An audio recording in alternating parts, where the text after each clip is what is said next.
Agronomics is an AIM-listed investment company focused exclusively on this relatively new field of cellular agriculture. This is the only way that public market investors can get exposure to a portfolio of these companies.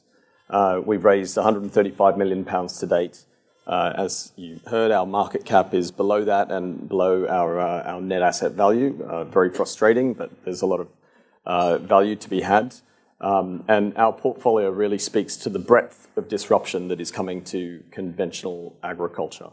And the reason that we chose to focus on this is because we cannot feed today's population with current consumption patterns and production methods of protein primarily being animals at the moment. And this is the only technology that has the potential to create a step change in the efficiency of production of these things, increasing food output with fewer resources.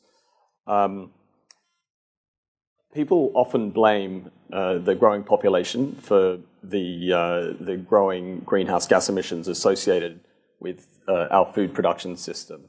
But this is a very, very small part of the story. What has actually driven the food system to be so burdensome on the natural environment is that the per capita consumption of red meat in the emerging markets has increased by about 16-fold, and that's compared to very, very low rates of consumption since the 1960s. So 26% of all greenhouse gas emissions are derived from animal husbandry today, but that the environmental burden is much more substantial than that. 50% of all fresh water that humans use goes into animal husbandry. 70% of all crops that are grown are not for direct human consumption. They get fed to animals in intensive farms, perpetuating this very inefficient cycle of converting calories of feed to calories of flesh. A chicken is the most efficient animal that is broadly consumed. It has a 9-to-1 calorie conversion ratio, but a cow has a calorie conversion ratio of more than 25-to-1. Cellular agriculture at scale is believed to have a calorie conversion ratio of below 2-to-1. So we're talking about more than a 10x improvement in a number of the resources, or specifically on feed, required to produce our food. So the solution that we have is cellular agriculture, and there are three key categories, three key verticals which we focus on here. There's the cell culture companies, there's the precision fermentation companies, and then there's the enabling technologies for each of those. Cell culture is where you take a sample of cells from an animal, you isolate the stem cells, you provide those with the nutrients and the environment that they need to grow in a bioreactor, and those stem cells experience exponential growth. They double, they double, they double, and then you have a biomass of stem cells. Those stem cells need to be differentiated into the specialized cell type that you want, depending on the product. And in the case of meat, this is muscle and fat cells. But in the case of leather, you would have those cells differentiate into fibroblasts, which express collagen and form skin, and you can send that skin off to the tanneries. This is really, really exciting technology. It's a little bit further over the horizon than precision fermentation. But the first products have now been approved in Singapore. Actually, December of 2020 was when that first chicken product was approved. But 2 additional chicken products have been approved in the US. The US is a massive market and is sufficiently large to support this industry for more than a number of decades. Precision fermentation is the second technology that we focus on. This is where you take a microbe, a single-celled organism, you insert the code for the protein that you want it to produce, and in the case of our portfolio, our primary focus is on dairy, egg proteins, collagen, but palm oil as well can be produced using this technology. So you insert the code for what you want it to produce, you feed it sugars in a process that is akin to brewing beer, and then you have to get the protein outside the organism through downstream processing. This technology has been used since 1978. Genentech, a biotech company, got its insulin product approved back then and has been used at industrial scale ever since. for human therapeutics. But the thing that has occurred over the last few decades is that the cost of genetically modifying these organisms has come down by several orders of magnitude. So instead of applying this to ultra-high value proteins and human therapeutics, you can produce proteins in absolutely vast quantity and that are relatively low in value. So application of a very well-established technology to a brand new industry. And then finally, the enabling technologies, and I'll talk a little bit more about our key play there. This markets, or the markets that we're approaching here and trying to disrupt, are absolutely huge. You've got meat, which is $1.1 trillion, dairy, $900 billion, luxury leather goods, $400 billion. So multi-trillion-dollar industries that have simply not been disrupted for a very long time. Here is our portfolio of companies. We have a global mandate, primarily exposed to developed markets, although some exposure in the Middle East. Also proudly have a couple of Australian companies in our portfolio, but these cover every single major protein category out there. Beef, pork, and chicken represent 90% of total animal protein consumption. So if you don't have exposure to those product categories, then you're missing out on the major opportunity. And then we have dairy proteins, egg proteins, collagen, luxury leather goods. We have some novel proteins, and even have companies that are producing cell-cultured coffee and cocoa in a bioreactor. And each of these have different environmental credentials.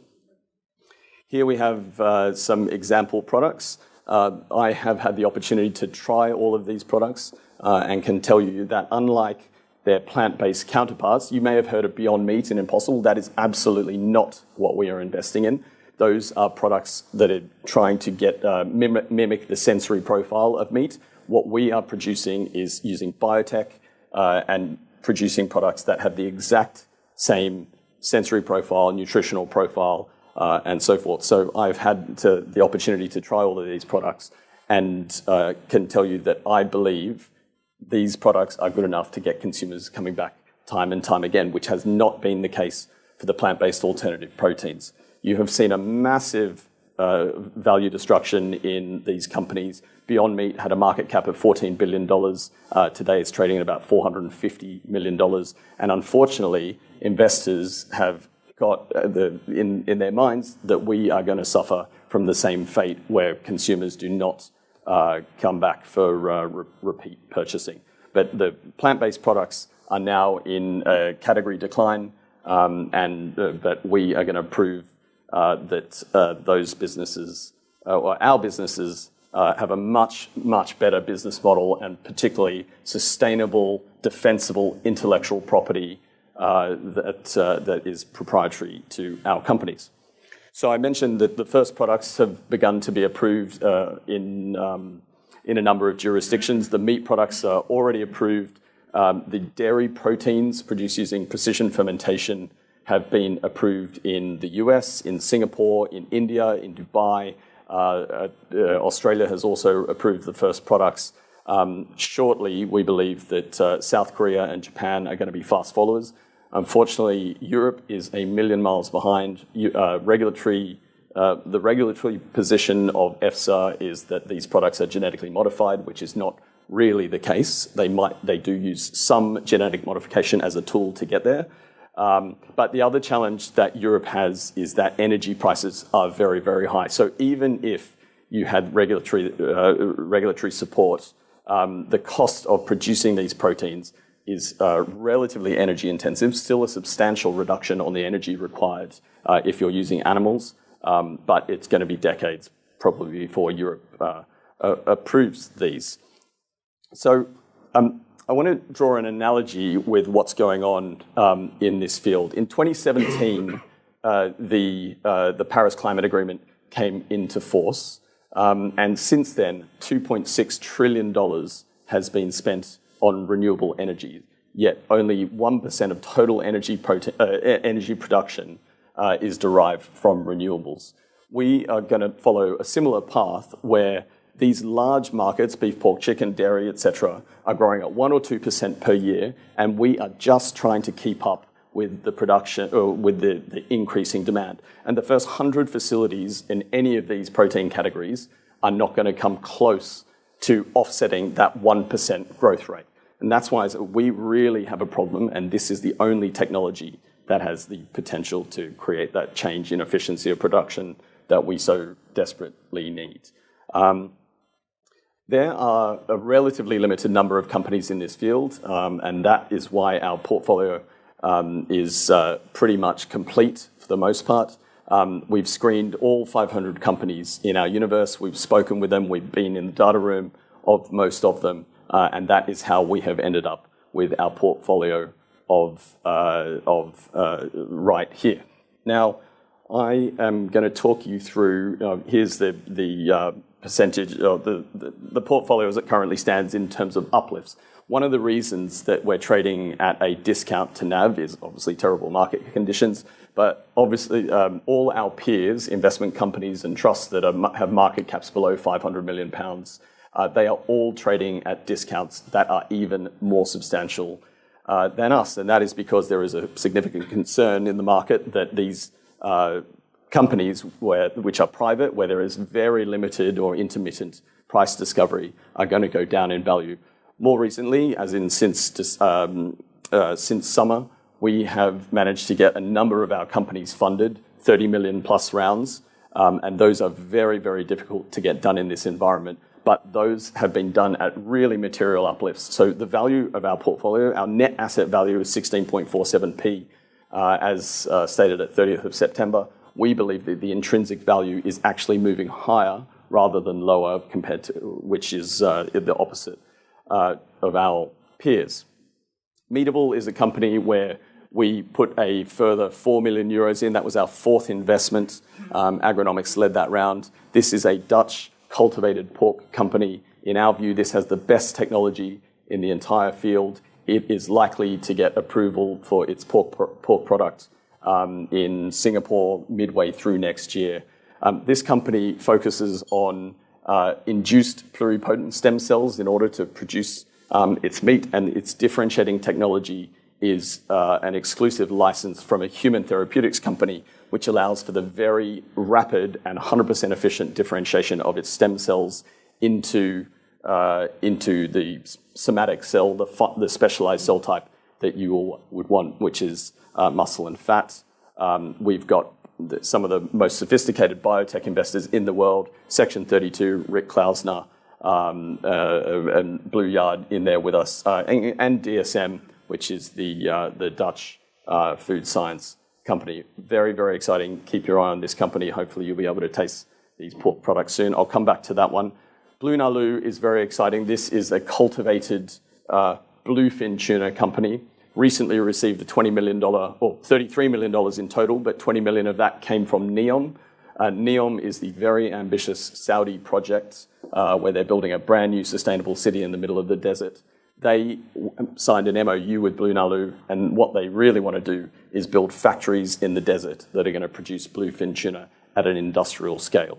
So having those really deep-pocketed investors, NEOM is owned by PIF, which is the sovereign wealth fund of Saudi. They have committed literally $500 billion to that project, and hopefully a bit more of that money is going to come into Blue Nalu. The reason that this is exciting is because bluefin tuna is a relatively high-value protein and much more expensive than pork. And seafood is one of the few items, at least in the US, that has a warning for pregnant women because of the bioaccumulation of heavy metals, mercury, etc. in them. These products will not have any of the negatives, no exposure to microplastics or those the mercury. And the other thing that the Blue Nalu is addressing is that the oceans are literally running out of fish. The oceans peaked in their productive potential back in 1995. Since then, all the additional incremental production of seafood has come from aquaculture.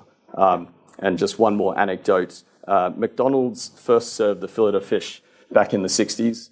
Since then, it's ploughed through 5 different species and is now onto its 6th species. And that's just going to continue to happen. So very, very exciting. Onego is a precision fermentation company. It's using a specialized fungus called trichoderma.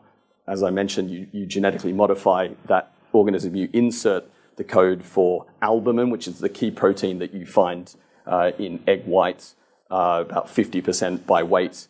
And that product, it doesn't go into the frying pan. It gets used in food production, goes into baked goods and things like that. The snap that you get in your biscuits is the binding mechanism of egg white. More than 50% of all eggs that are produced actually go into food production. So this is one of our favorites and is looking to disrupt that market quite substantially. Now, I heard someone ask the question about when do investors get their money back. Liberation Labs is a company that we actually started from scratch. We were speaking with all our portfolio companies and other companies in the field of precision fermentation. And the one thing that is clear is that there is simply not enough brewing capacity in the world in order to facilitate the large-scale production and broad adoption of these proteins. So we formed this company. We went out on a limb. We started it with a couple of American guys, and we have commenced the construction of a $115 million factory in the state of Indiana. These factories are relatively generic in nature, and that means that they could theoretically be producing dairy proteins one day, egg proteins the next. But there is a massive shortage. There's 61 million litres of capacity in the world. McKinsey believes that needs to go up by more than 100x in the next decade. So we are talking about being at the beginning of a multi-decade, multi-trillion-dollar run of capital into this sector. And we are in the lead with this company. Liberation Labs will build the $115 million facility, and come January 2025, Agronomics will own about a third of that, and it will be throwing off $25 million in free cash flow. We're very close to having our anchor tenant signed up about a year before construction is complete, and in that remaining year of construction, we are almost certainly going to have additional clients sign up because there just simply isn't enough capacity in the world. Here is the share price performance and NAV performance. In 2021, we raised £100 million. There was a huge hype cycle around the plant-based companies, and the market was hot generally. Clearly, we've had a tough time ever since. Really, our shares had no business trading up here in the first place, but the market got very excited. Look, as I mentioned already, 16.48 is our NAV under IFRS. We've got a lot of good news coming. We've got Onego, which is looking to raise 30 million euros. That should close in the next month or two. And most excited by Liberation Labs, that is going to be generating cash for our investors. And just on Liberation Labs, once we build that first factory, we're going to be able to introduce a lot more leverage. So instead of having to pay $115 million in equity, $30 or $40 million is likely to lead to the addition of another $25 million in free cash flow. So that business gets big very, very quickly. Okay, I'll just touch on our board. Richard Reed is our non-executive chairman. He has had significant success as the co-founder of Innocent Drinks, sold that to Coca-Cola. And many of you are likely familiar with Jim Mellon, my co-founder, billionaire, and has quite a profile in the public markets, having identified a number of emerging investment themes before they become mainstream. I'll leave it there. Thank you. Thank you very much. So, Anthony, I've never heard an investment company say that their portfolio is complete before. So are you not anticipating any exits, or what would it take for you to exit an investment? Well, the portfolio is still relatively young. Right? We got going in 2019, and the entire industry is young. In saying that the portfolio is complete, it's more an indication that we're not actually looking to introduce new names to the portfolio. The £24 million of cash that we've got is going to go to existing portfolio companies. And as long as we're trading at a really substantial discount to NAV, we simply won't raise additional funds. Any questions for Anthony? Okay. Come to you first, then you. I was just interested on how a price of, let's say, a kilo of beef made by these methods or a kilo of tuna compares with the current fresh products. Yeah, that's a really good question. And how it's super expensive at the moment, right? And in 2013, the first proof of concept burger was produced using this technology. Cost 250,000 euros to produce one beef patty. It was served live on BBC here in London, actually.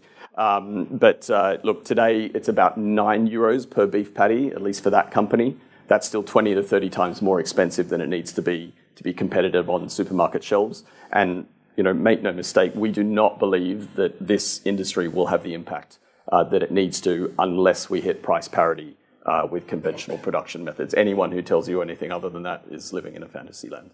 And any idea when that might... Well, bluefin tuna, being very high value, is going to be at the front end of the adoption and cost parity curve. Chicken and the ingredients will be at the back end. Jim Mellon wrote the book. It's called Moore's Law, a play on Moore's Law, and we contend that it'll be within 5 to 10 years. But it's obviously inherently quite challenging to predict that. Thanks.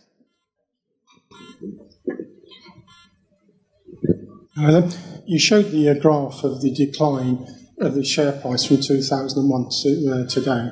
And I say today it's about 10p, and you say the net asset value is 16.47. Yes. But also, when you raised the capital in 2001, you also issued 2 tranches of warrants. The warrants were issued in June and December, and they were the exercise rate was 28.5p and 30p. Yes. And they were due to expire in June and December this year. Yes. And they've been rolled forward now for another year to June and next year. So do you expect the price to rise back up to beyond 28.5p, 30p? So those are exercisable. Look. And I also note that in the second tranche, in the ones that were issued in December 2005, the directors had 10 million.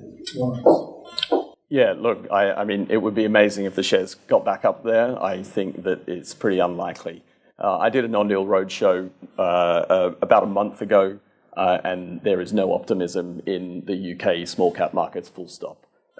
So I think we'd need a wholesale change in risk appetite from the markets. We'd need interest rates going down, probably need peace in Russia and Ukraine as well. So I need to be realistic, but nonetheless, I think the NAV is trending higher, and our share price, at least in the long term, should trend towards NAV. Anthony, this is where the optimism starts. The market changes in this room tonight. Right. Who else? Right. And if you can put your microphone right up. You haven't mentioned protein from air, Solein. Oh, yes. Yeah, okay. And I'm sure I'm not the only one sitting here wondering, you had a write-off about a year ago? Yes. Maybe a word about that. A couple of them, yeah. So we wrote off New Age meats and Shiok meats. We put $700,000 and $500,000 into each of those, relatively modest positions. We had multiple opportunities to put further capital to work. They had multiple funding rounds subsequent to our initial investment, but we simply weren't satisfied with the technical progress that we had seen. So New Age meats went bust officially and got wound up. Shiok meats actually persists. It's got more than 18 months of cash. I think there may well be a right back up, at least in some capacity, of that, but we took the view that the management team was not very strong and technically there had been very, very limited progress, so took the decision to write that down.